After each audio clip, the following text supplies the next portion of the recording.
For 1,000 years, kings and queens of Europe had absolute power. But absolute power corrupts absolutely. Greed, revenge, sex, madness, witchcraft, murder. Every monarch had their royal secrets.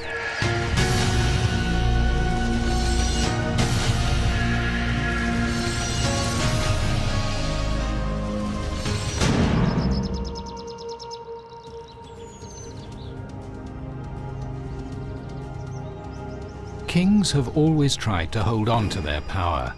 Survival meant eliminating enemies. Executioners and assassins did the dirty work. As children, 3 kings watched in horror as family members were slaughtered. Macbeth, King of Scotland; Eric XIV, King of Sweden; Ivan, Tsar of Russia. Unlike most royals, they were driven to kill with their own hands.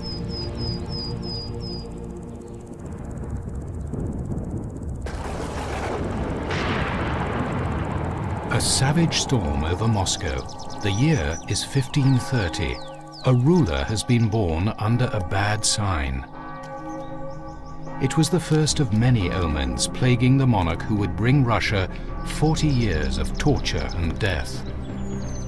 The slaughter the man unleashed earned him an unforgettable name: Ivan the Terrible.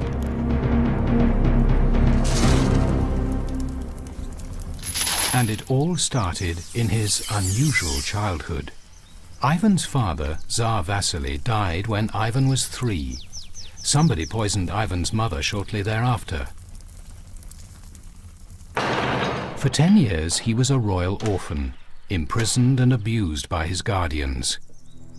Young Ivan constantly faced death from nobles battling for his crown. But the stubborn prince was a survivor. By age 13, Ivan had enough support to be crowned Tsar of all the Russias. Now he had the power to take revenge. Tsar Ivan immediately ordered a rival prince thrown to a pack of wild animals. They tore the man apart. This first taste of blood was just the beginning. Always on guard to protect his throne, suspicion became his way of life. To extract confessions from suspected plotters, Ivan turned to torture. Ivan whipped men until their skin hung in bloody strips.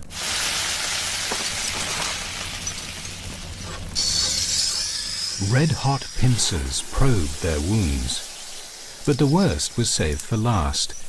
Glowing coals were stuffed in victims' ears.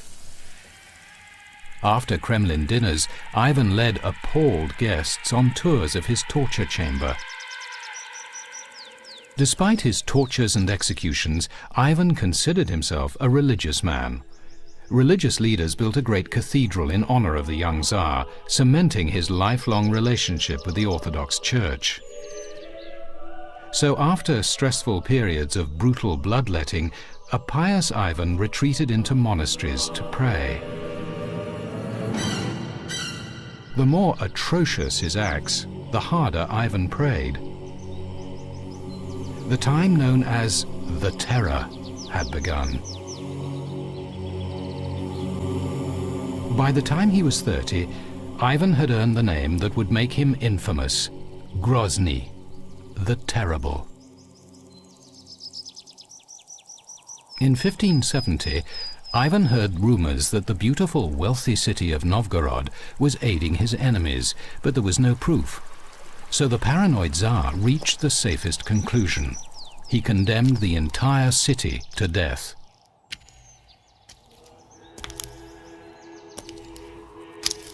Ivan traveled to Novgorod to personally end the rumored treachery. His first stop was the cathedral, where the local archbishop had hidden the city's treasures behind church walls.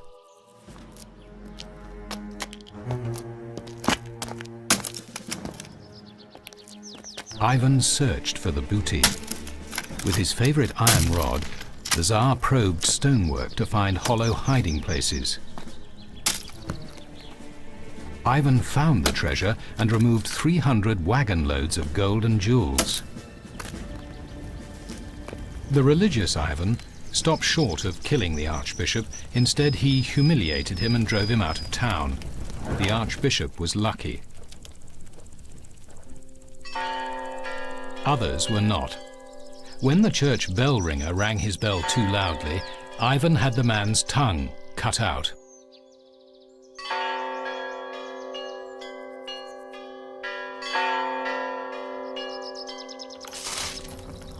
Ivan then invented some especially painful tortures, sliding needles under fingernails, ripping ribs from chests, hammering nails into bones. The carnage escalated. Ivan's men tied children to their mothers and threw them into the freezing Volkhov River. The few who broke free were stabbed to death with boat hooks. Ivan personally supervised the execution of nobles. They were boiled alive and then cut into pieces. It took 5 weeks to exterminate the citizens of Novgorod. It was said that the river was dammed with corpses for 6 months. Legend has it that during the massacre, a pigeon landed on the cathedral. Horrified by the gruesome spectacle, the bird turned to stone. If the pigeon ever flies away, Novgorod will be destroyed. When the bloodbath ended, the pious Ivan turned back to God for comfort. He sent the list of his victims to every cathedral in Russia, along with a bag of gold. Ivan hoped for absolution, even though his list bore the names of 2,700 men, women, and children.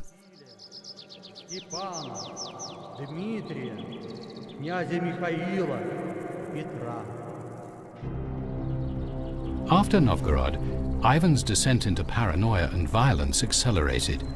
He aged rapidly. Truth was, the Tsar of all the Russias was riddled with syphilis. As the disease ravaged his brain, Ivan became crazier than ever. In 1581, he finally turned on his own family. Moodily wandering the Kremlin palace, Ivan became enraged by the immodest clothing worn by his pregnant daughter-in-law. He kicked her in the stomach, causing her to miscarry his grandson, his future heir. As his rage increased, he struck his son with his iron rod. The young prince collapsed, blood pouring from his head. Desperately, Ivan tried to stop the bleeding with his fingers. He wept uncontrollably and begged God's forgiveness. Perhaps God had had enough. 4 days later, the prince was dead. In these 2 outbursts, Ivan had wiped out the future of his dynasty. His life of torture and mass murder had made Ivan a broken man. He turned to astrology. Since a terrible storm had heralded his birth, Ivan felt another cataclysm would precede his death. In 1584, Ivan saw the tail of a comet in the shape of a cross between 2 cathedrals. The comet convinced him his death was coming. He summoned 60 of Europe's greatest astrologers to predict the date of his death. They forecast the 18th of March. Ivan ordered all the churches to pray for him. The morning of the 18th arrived, but Ivan felt fine. Believing the astrologers lied to him, he sentenced them to death. That evening, Ivan began to set up pieces for a chess game. Suddenly, he collapsed. In an instant, Ivan, Tsar of all the Russias, was dead. The astrologers had been right.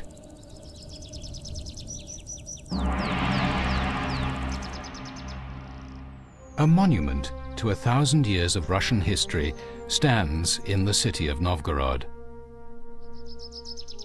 It honors every Tsar of Russia except one, Ivan the Terrible, the maniac who killed more than 50,000 of his own countrymen. During bitter winters, the Volkhov River freezes over. But one stretch remains unfrozen. The exact spot where 2,700 people were murdered by Ivan the Terrible.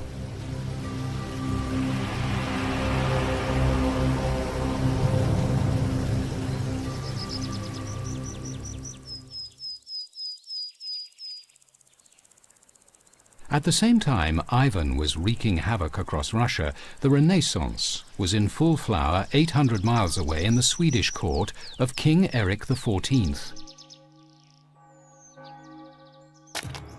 But beneath the placid exterior, a malignancy festered. The royal family was plagued with mental disorders. Erik grew up in a palace atmosphere of suspicion and distrust. His father, King Gustav, supposedly had killed Erik's mother with a hammer. Erik also faced a tense rivalry with younger brother John.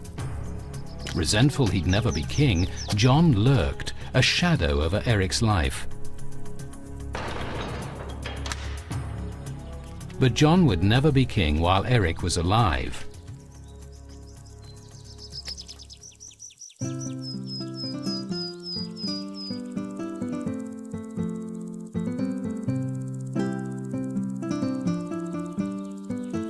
The Renaissance king had brought his country out of the Dark Ages. Erik had visions of Sweden as a great power. First, he had to marry and produce an heir. If his plan worked, he would be King Erik of England. His great scheme was destined to fail. He set his sights on Queen Elizabeth I. Elizabeth politely refused his proposal. The rejection triggered an obsession in Erik. He bombarded Elizabeth with letters and sent her his portrait.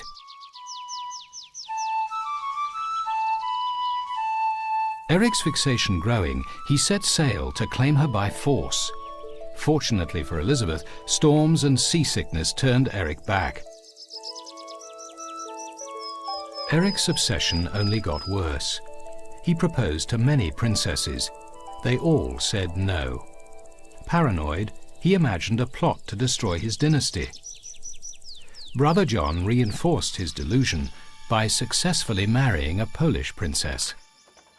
Erik retaliated by throwing John into prison. Simple household objects took on sinister implications. When two servants carelessly left a jug, halter and cloak in the royal toilet, Erik condemned them to death for annoying him. When a staff member accidentally broke the royal scepter, Erik charged him with treason, a capital crime.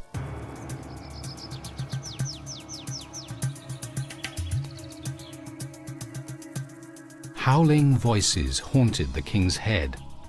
Convinced they were demons planted by rivals, Erik consulted astrologers to uncover their plot. They told him he would lose his throne to a light-haired man, and fueled Erik's paranoia. Erik panicked and jailed 5 loyal nobles. He called Parliament into session to decide their fate. But many nobles, fearful of Erik's mental state, stayed away from the meeting. Erik saw this as treachery. At the meeting, Erik lost his prepared speech. He had to improvise. As he stammered, he imagined his audience laughing at him. He ran away to his castle to brood.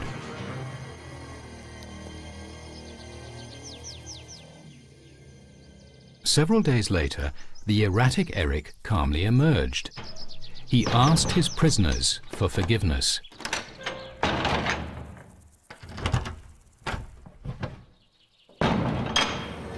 But 2 hours later, a paranoid rage gripped him again.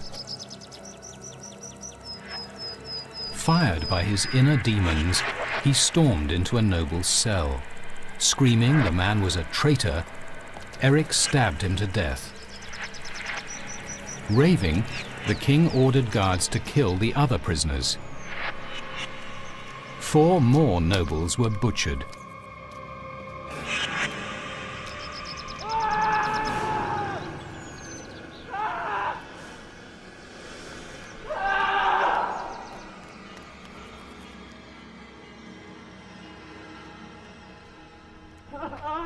When his closest advisor ran after Eric to subdue him, Eric shouted, "Spear the rogue!"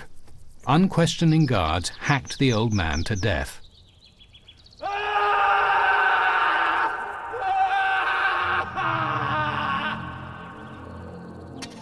Leaving his palace, Eric wandered the woods alone for days. Gradually, he recovered his composure.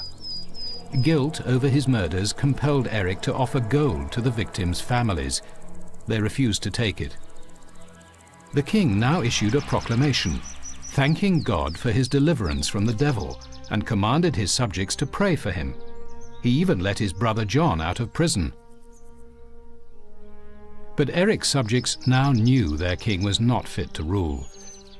John deposed and imprisoned Eric, achieving his lifelong ambition. Eric's paranoid fears and the astrologer's prophecy had come true. His young, light-haired brother was now king. Eric languished in jail for 9 years. He plunged into a fantasy world, never to return. He kept the diary of a madman. July the 8th. I've had Christopher the cook's head cut off. August the 2nd. Last night they tormented me with wet sheets and bad bread. November the 4th. Secretly hid my gold under the bedchamber. Although Eric was insane, as rightful ruler he still posed a threat to the new King John. John pondered ways of removing Eric from the scene. He had him abused, humiliated, deprived of warm clothes. One of Eric's jailers seriously wounded him in a fight. But Eric survived. Frustrated, King John considered more efficient ways to get rid of his older brother: strangulation, or slashing his wrists and bleeding him. Finally, advisors provided a method that would leave no trace. On the evening of February the 26th, 1577, Eric was given a bowl of pea soup for dinner. It was to be his last meal. By the morning, he was dead. An official statement announced he died of natural causes. In the 1950s, analysis of Eric's remains revealed the truth. His younger brother had murdered him. Eric's pea soup had been laced with arsenic. Eric's first diary entry in the last year of his life had proved to be prophetic. King Eric's unhappiest year.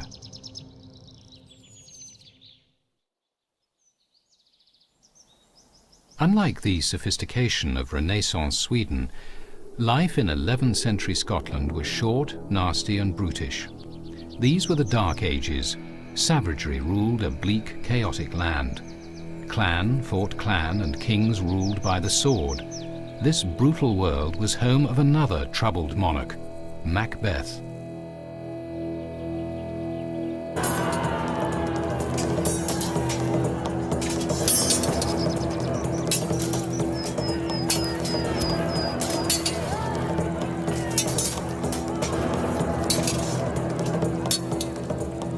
Member of a powerful clan, rival for the Scottish throne, Macbeth was shadowed by murder. His grandfather died in battle. His father was killed. Macbeth's wife saw her grandfather captured, blinded, and executed. Her brother was burnt alive. Macbeth's family had been a constant target.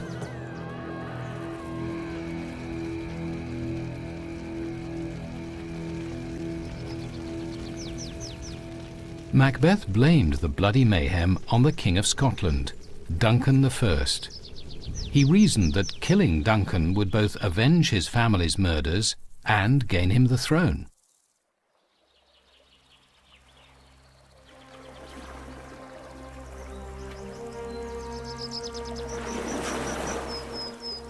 "500 years later, Shakespeare wrote his great play about Macbeth. He imagined Macbeth's life as a tale of ghosts and witches. But unknown to Shakespeare, Macbeth's true story lay hidden in a fragile manuscript written by a mysterious monk. In the 19th century, scholars pieced together the story. The tale was more savage than Shakespeare imagined. In the real story, Macbeth hatched a clever plot. He swore allegiance to King Duncan. At the time, Duncan's power was slipping. He needed friends.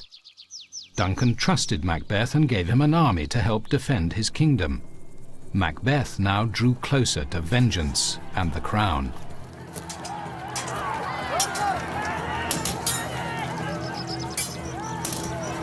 Macbeth's moment arrived on August the 14th, 1040. Surprising King Duncan, Macbeth turned on him in a bloody ambush. In the heat of the attack, Macbeth pitilessly cut Duncan down.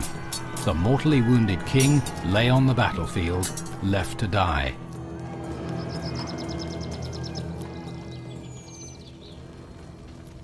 Macbeth's treachery worked. He crowned himself King of Scotland.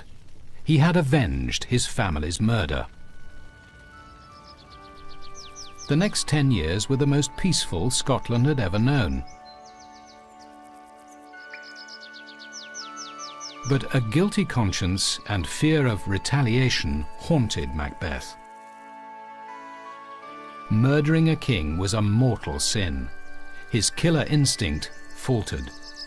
Being king wasn't enough to quiet Macbeth's unease. Macbeth turned to God for solace. He travelled to Rome to seek forgiveness. In 1050, Macbeth did public penance, throwing gold coins to the poor. He asked Pope Leo IX for absolution. The Pope gave it. But if the Pope forgave Macbeth, Duncan's son, Malcolm, did not. Trouble was brewing back in Scotland. Malcolm was a powerful clan chieftain. He wanted his family's crown back, and he wanted revenge for his father. Malcolm had been patiently assembling an army. When Macbeth returned to Scotland, he realized Malcolm had grown too powerful. In 1054, Macbeth fled into the wilderness. Now, he was a hunted man. Malcolm stalked Macbeth for 3 years.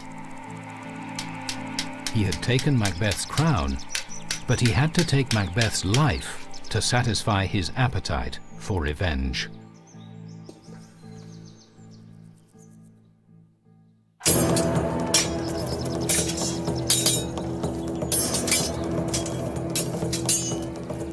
Finally, at the village of Lumfannon, deep in the Highlands, Malcolm caught up with his quarry. Now it was Macbeth's turn to fall to the blade of a man who would be king.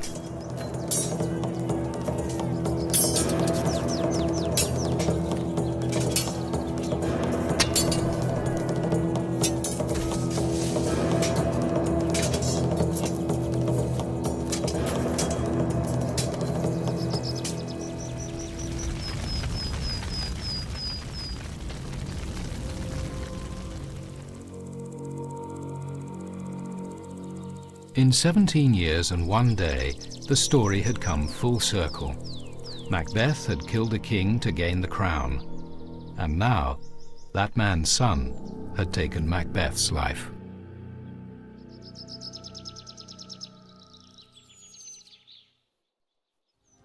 Macbeth, King of Scotland. Eric XIV, King of Sweden. Ivan the Terrible, Tsar of all the Russias. 3 murdering royals who took life with their own hands. The divine right of kings had given them power over their own subjects, but even they had gone too far. The price of murder turned out to be their own misery and death. Those who live by the sword must die by the sword, even kings.